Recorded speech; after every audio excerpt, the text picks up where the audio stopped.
বিসমিল্লাহির রহমানির রহিম। আসসালামু আলাইকুম, আদাব। আজকে আমি কথা বলবো 21শে আগস্টের বাংলাদেশে যেই নরহত্যা হয়েছে, দেশের সর্বোচ্চ আদালত থেকে তা অস্বীকার করা নিয়ে, এবং আগামী নির্বাচনে আওয়ামী লীগকে কিভাবে কোন প্রক্রিয়ায় বাইরে রাখা যায় তার একটি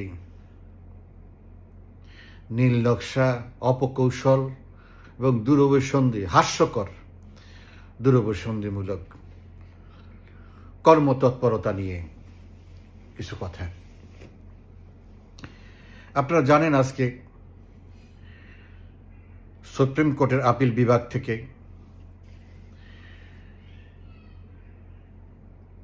হাইকোর্টের দেয়া রায়কে বহাল রাখা হয়েছে।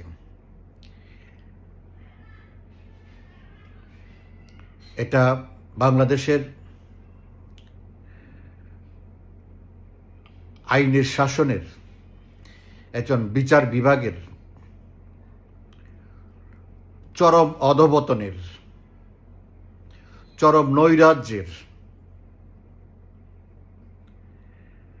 সর্বশেষ দুঃখজনক উদাহরণ হিসাবে বাংলাদেশের ইতিহাসে লিখিত থাকবে।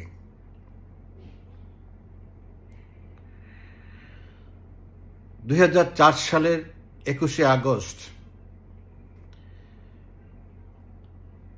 খালেদা জিয়া নিজামী তথা বিএনপি জামাতের সরকারের সরাসরি তত্ত্বাবধানে এবং খুনি তারেক জিয়ার প্রত্যক্ষ পরিকল্পনা এবং মনিটরিংয়ের মাধ্যমে জাতির জনকের কন্যা শেখ হাসিনা সহ আওয়ামী লীগের নেতৃত্বকে শূন্য করে দিয়ে বিএনপি চিরস্থায়ী ক্ষমতাকে পাকাপোক্ত করার যে কৌশল এই খুনি তারেক করেছিল, তা এতদিন মানুষ, সারা বিশ্ব এক বাক্যে স্বীকার করেছে তথ্য প্রমাণের মাধ্যমে। কিন্তু আজকে বাংলাদেশের সর্বোচ্চ আদালত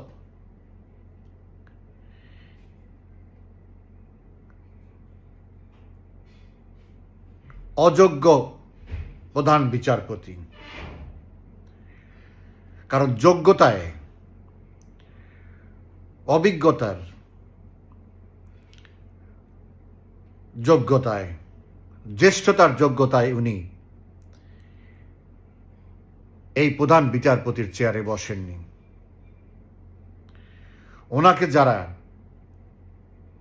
সন্ত্রাসের মাধ্যমে এই চেয়ারে বসিয়েছে, উনি সেই সন্ত্রাসীদের কথাই শুনবেন।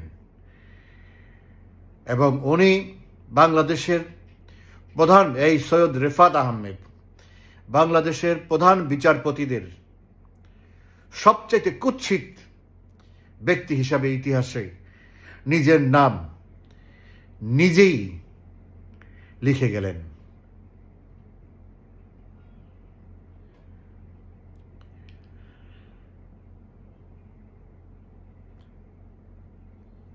আমি আমার ফেসবুকে আজকে বলেছি,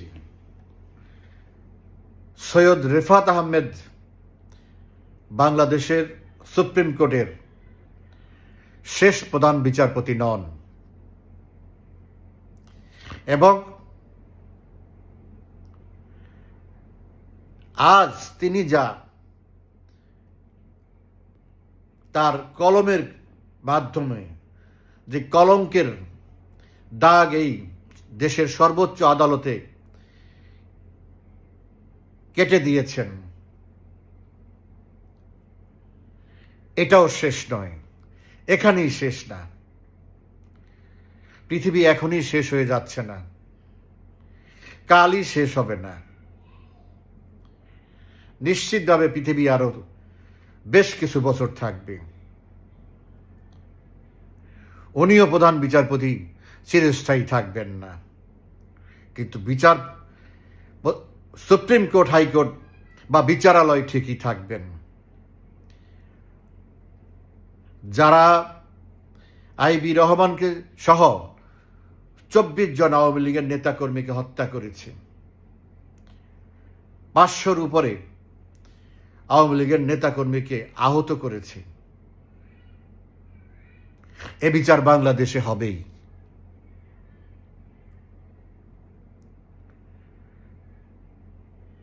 এ ব্যাপারে আমি নিশ্চিত। এই হত্যাকাণ্ড যদি হয়ে থাকে, এই বিচারও হবে।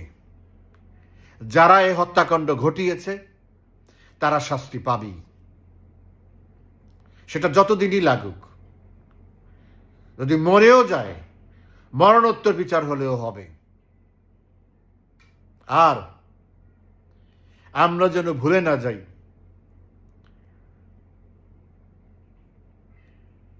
সঠিক বিচার করার অপরাধে প্রধান বিচারপতি খায়রুল হক ভিন্ন ভিন্ন মামলায়, ভুতুরে মামলায় তাকে হাত করা পরিয়ে পুলিশ রিমান্ডে নিয়ে কারাগারে রাখা হয়েছে। আরেকজন আপিল বিভাগের বিচারপতি, তাকেও ভুতুরে মামলায় হাত করা পরিয়ে রিমান্ডে নিয়ে তারপরে দীর্ঘদিন কারাগারে রাখা হয়েছে। আমরা যেন এটা ভুলে না যাই। আজ যারা ইতিহাসের চাকা ঘোরাতে চাচ্ছেন, সত্যকে দাফন কাফন করতে চাচ্ছেন, তারা যেন এগুলি স্মরণে রাখেন। বাংলাদেশের মানুষ এগুলো ভুলবে না। যদি ভুলে যায় তাহলে কারো কিছু হবে না, আর যদি ভুলে না যায় কাউকেই রেহাই দেওয়া হবে না। এটুকুই বললাম। আপনারা গত 2 দিন দেখেছেন কিছু উম্মাদ নির্বাচন কমিশনে বসে বিভিন্ন আইন কানুন, আজকে সর্বশেষ ডেভিল পরিষদের বসে নতুন আইন বানানো। কি অদ্ভুত!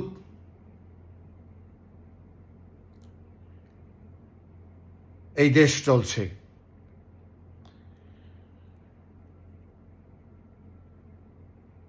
আওয়ামী লীগের মানে এদের ধারণা হচ্ছে, বা এদের প্ল্যান, পাগলের সুখ মনে মনে, আমরা বলি না পাগলের সুখ মনে মনে আধার রাতে তারা গণে, তেমনি এরাও ওই রকম অবস্থায় আছে। এরা ধরে নিছে আওয়ামী লীগ নির্বাচন করতে পারবে না। আওয়ামী লীগের লোকরা বেনামেও যাতে নির্বাচন করতে না পারে, তার জন্য কত রকমের কালা কানুন করা যায়, কত রকমের ফন্দি আটা যায়। এত ভয় আওয়ামী লীগের,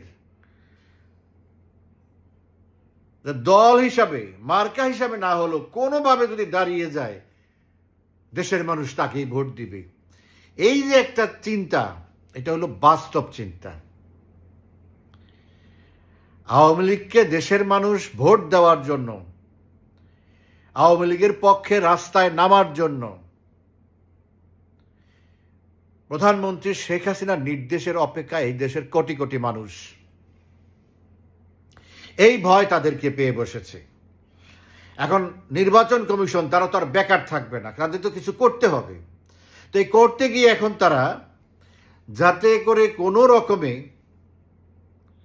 আওয়ামী লীগের সাথে সামান্যতম সম্পৃক্ততা আছে এরকম লোকও যাতে নির্বাচনে না যেতে পারে, এইসব নিয়ে ব্যস্ত আছে। আওয়ামী লীগের যাদের বিরুদ্ধে মামলা আছে, কি অদ্ভুত, যাদের বিরুদ্ধে মামলা আছে তারা নির্বাচন করতে পারবে না। মামলা রায়ের হওয়ার দরকার নাই, সে দোষী না না দোষী নির্দোষী সেটারও দরকার নাই, হলে মামলা হইলেই হইল। যেহেতু আওয়ামী লীগের একদম ওয়ার্ড পর্যায়ের, গ্রাম ইউনিয়ন পরিষদের ওয়ার্ড পর্যায় থেকে একদম কেন্দ্রীয় পর্যায়ের সকল নেতাকর্মীকে মামলার আওতায় নিয়ে আসা হয়েছে, তার জন্য এখন ফোন দিতে হলো। যদি এখন মামলা আছে এটাকে বললেই নির্বাচনে অংশ নিতে পারবে না, তাহলে তো আওয়ামী লীগের মোটামুটি সব কাভার হয়ে গেল। এইটা হলো একটা। আরেকটা করলো কি নির্বাচন কমিশন, আরেকটা করলো কি যাতে নির্বাচন কমিশনে গিয়ে বা রিটার্নিং অফিসারের কাছে দলবল নিয়ে যাতে গ্যাদারিং না করে, বা কোনো কারণে অসুস্থ আছে বা কোনো না কারণে হয়তো দেশের বাইরে আছে ব্যস্ততার কারণে, যে কারণেই হোক, এটা আগের আইন যে অনলাইনে মনোনয়নপত্র জমা দিতে পারবে। এখন যেহেতু মামলা আছে, মামলা থাকলে আর আসতে পারবে না, আর আসলেও মামলা নাই এমন লোক যদি আওয়ামী লীগের পক্ষে মনোনয়নপত্র দাখিল করতে আসে, তাহলে তাদেরকে মব জাস্টিস করা হবে, মব সন্ত্রাস করে তাদেরকে হাত পা ভেঙে দেওয়া হবে। এই চিন্তা করে এখন অনলাইনে মনোনয়নপত্র দাখিল করা যাবে না। আবার এইসবকে জায়েজ করার জন্য আজকে আবার ডেভিল ইনুস তার ডেভিল পরিষদ নিয়ে আইন অনুমোদন দিয়েছে একই জিনিসগুলোকে, চার্জশিট হইলেই তার সে আর মামলা বা মনোনয়নপত্র দাখিল করতে পারবে না। এই যে বেকুবের দল, এই যে পাগলের দল, উম্মাদের দল, এরা কিভাবে চিন্তা করলো যে আওয়ামী লীগ ছাড়া তারা নির্বাচন করবে? এদের ভাবনায় কিভাবে আসলো যে আওয়ামী লীগ যে নির্বাচনে অংশগ্রহণ করবে না সেই নির্বাচন এই দেশে হবে?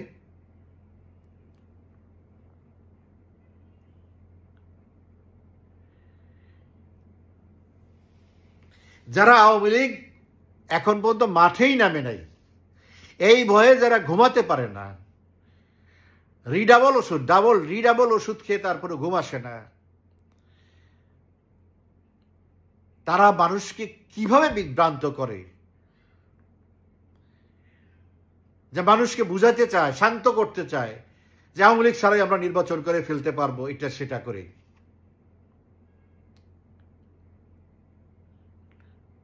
আহাম্মক তো গায়ে লেখা থাকে না, তার কাজে কামে প্রমাণ পাওয়া যায়।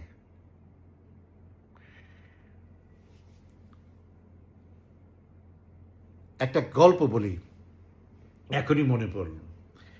এক পাগল উম্মাদ নদীতে চর পড়লে জোয়ারে ডুবে ভাটায় জেগে উঠে। তো ভাটিতে জেগে উঠল, এখন জোয়ারের সময় হচ্ছে, চরের পাখিগুলো চতুর্দিকে ওই পানিও একদিকে থাকে না, চতুর্দিকে চরের পানি উঠে মানে বাড়তে থাকে। ওই পাগল ওই পাখি ধরবে, তার মাথায় হলো যে চতুর্দিক দিয়ে পানি যখন আসবে তখন তো পাখি কোথায় যাবে, সব তো তার কাছে চলে আসবে আস্তে আস্তে, তখন সে ধরবে। এখন ওই পাশে দিয়ে একটা নৌকা যাচ্ছে, নৌকায় জিজ্ঞেস করতেছে, তুমি একা একা এখানে কি করো? বলে যে পাখি ধরবো। কিভাবে ধরবা? এই যে পানি চতুর্দিক দিয়ে বাড়তেছে, সব আস্তে আস্তে যখন ভরে যাবে, ডুবে যাবে, তখন পাখি আমার কাছে আসবে, আমি এই পাখি ধরবো। তখন বলে ধুর পাগল, নৌকার ওই লোকেরা বলে ধুর পাগল। তখন ওই পাগল বলে, ভাই আমি যে পাগল আপনি কিভাবে চিনলেন? তখন বলে যে পাগল চেনা যায়, তার কাজে কামেই পাগল চেনা যায়। তো আমাদের এই উপদেষ্টারা, এই যারা যারা এখন আছে, তারা হইল সেই রকম, এদের কাজকর্মেই বোঝা যায় এরা কতটা উন্মাদ, কতটা দিগ্ভ্রান্ত, কতটা বাস্তব বিবর্জিত।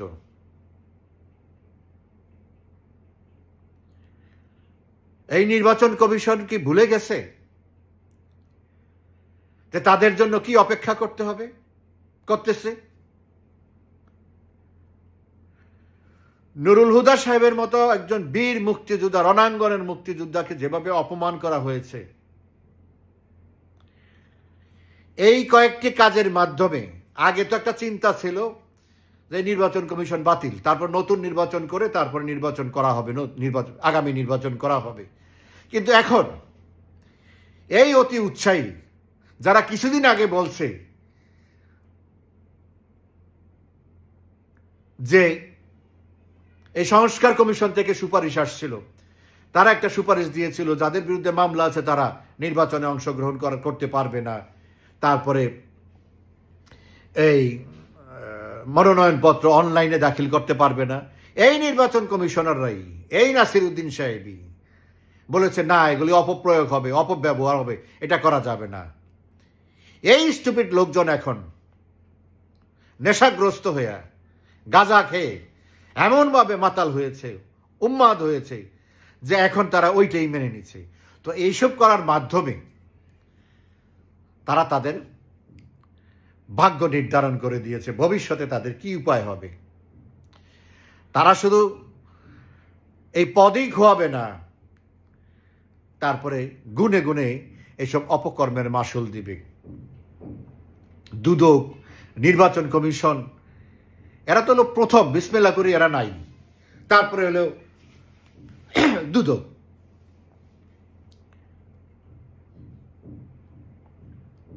তো এদের কথা আর কি বলবো, এরা আছে খোয়াবের তালে, যে 2 দিন পরে যে কি হবে, 3 দিন পরে যে কি হবে, এদের মাথায় ঢুকতেছে না। বা যে আমরা তো মরছি, আরো কিছু খারাপ করে মরি, একেবারে কিছু না করেই যদি সাজা পেতে হয় তাহলে কিছু করেই সাজা পেয়ে, এই সান্ত্বনাও হতে পারে।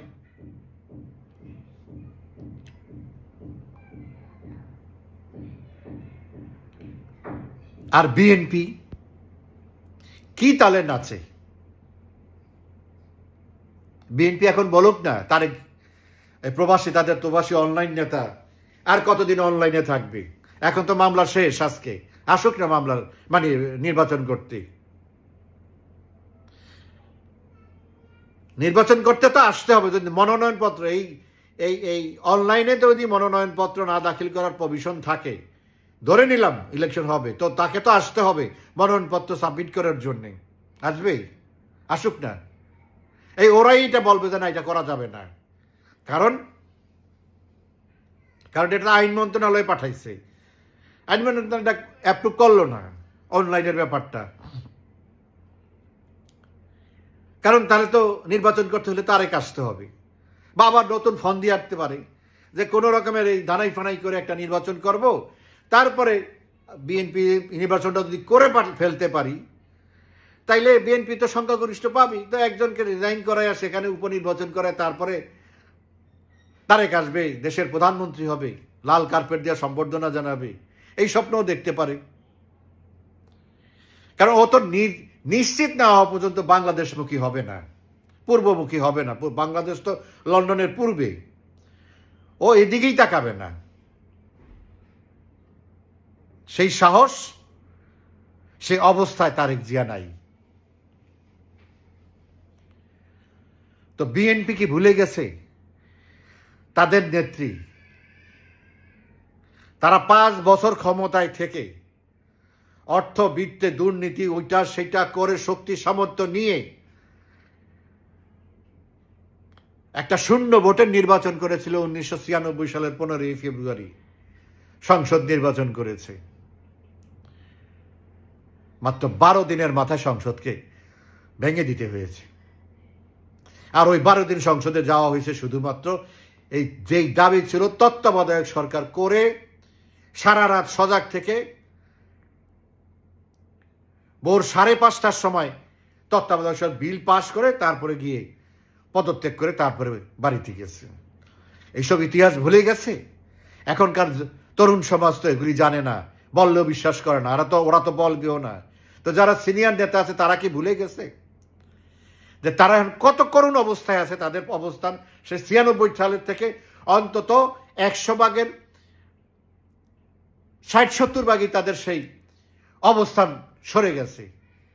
আর আজকে বাংলাদেশের আওয়ামী লীগই শুধু না, সারা দেশের মানুষ এই বিএনপি জামাতের উপরে যেই পরিমাণ ক্ষিপ্ত, এরা কি বুঝতে পারে যে এই জনস্রোতের বিপক্ষে গিয়ে এরকম একটা নাটক যদি তারা করতে যায় তাদের পরিণতি কত ভয়াবহ হবে?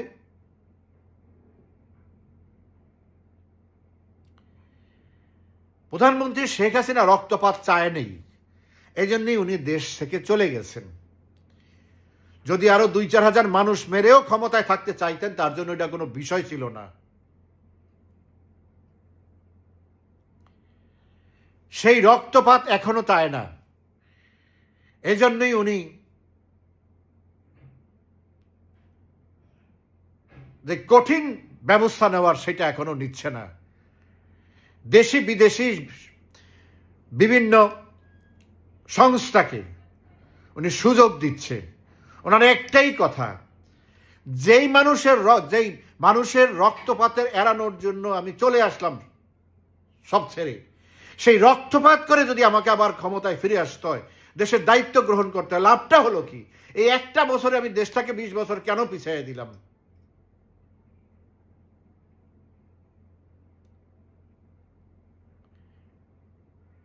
শুধু এই কারণেই এখন পর্যন্ত ধৈর্য ধরে বসে আছি আমরা। আর এইসব কোথায় চলে যেত কোনো চিহ্ন খুঁজে পাওয়া যেত না। অতএব যারা মনে মনে মলকলা খাচ্ছেন, হুঁশে আসেন, নির্বাচন করেন। তত্ত্বাবধায়ক নিরপেক্ষ প্রধানমন্ত্রী যা বলেছে তার এবং খালেদা জিয়ার সম্মতিতে একজন ব্যক্তিকে বের করেন যাকে উভয় নেত্রী মেনে নিবে। তারপরে মোটামুটি গ্রহণযোগ্য কিছু ব্যক্তিদেরকে নিয়ে তত্ত্বাবধায়ক সরকার করে সবাই মিলে একটা শান্তিপূর্ণ নির্বাচন করার ব্যবস্থা। এর বাইরে এখন আর ভালো কোনো রাস্তা নাই। এরপরে যে রাস্তা খুবই খতরনাক রাস্তা, চরম একটা বিপর্যয়ের মধ্যে দেশকে ঠেলে দেওয়া হবে। সেই পাগলের পাগলামি বাদ দিয়ে সঠিক রাস্তায় আসতে হবে। আসবে, ওরা না চাইলেও আসবে, কিন্তু ঘাড়ে ধরে আনতে হবে। এইটাই হলো বিষয় আর কি। সেগুলিও সব ঠিক হয়ে গেছে, আমরা দেখতেছি তামাশা। বেশি সময় নেব না, ইনশাআল্লাহ। ভালো থাকবেন, ধন্যবাদ।